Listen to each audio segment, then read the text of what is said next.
basically a dive bomber, although they later decided to call it an attack plane. And it's a AD-4NA. Oh, it was an excellent aircraft. It carried normally off the deck. Launched from 625 feet, we would have somewhere between 4,000 and 5,000 pounds of externally hung bombs. It was an excellent gun platform. We had 2 squadrons of jets, 1 squadron of F-4U Corsairs, and then 1 squadron of ADs. And the jets always had to be catapulted. We were always mostly deck run, because Newton's law of physics is a body at rest will stay at rest. They didn't want the bombs to fall off the airplane and be left on the deck, right? That was very unpopular.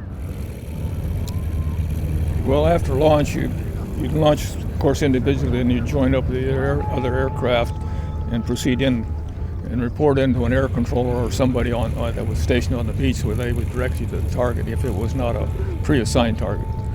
Frequently, you'd have a pre-assigned target, which meant to go into a certain point and destroy any supplies or anything like that that they had where it was available. And, the big thing in Korea was that you could always tell whether you were north or south of the bomb line, because north of it you saw nothing move.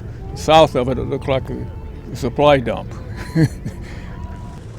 Well, they had the heavy stuff that would be 12,000 feet down to about 8, and then you'd pick up the white puffs from the 80 millimeters, and then you get lower, and then that's the ground fire. You had 3 layers.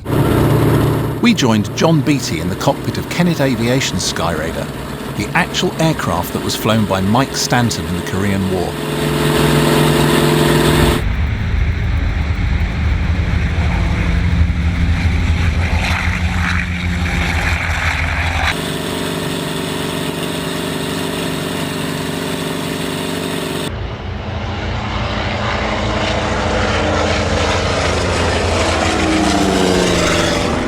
Load, pretty much most of the missions, we carried one 2,000-pound bomb and 2 1,000-pound bombs, plus machine gun ammunition. And in a mountainous area where they have caves and so forth, the 2,000-pound bomb they really wanted it because of concussion.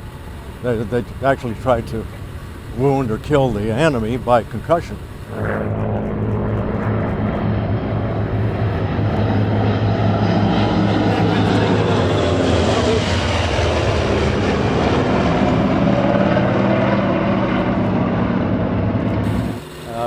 In the USA, we don't see very many Skyraiders because it was produced and delivered after World War II. So in the US, they don't classify it as a Warbird. So when they have a Warbird air show, it doesn't show up. I mean, it's just not considered one of them.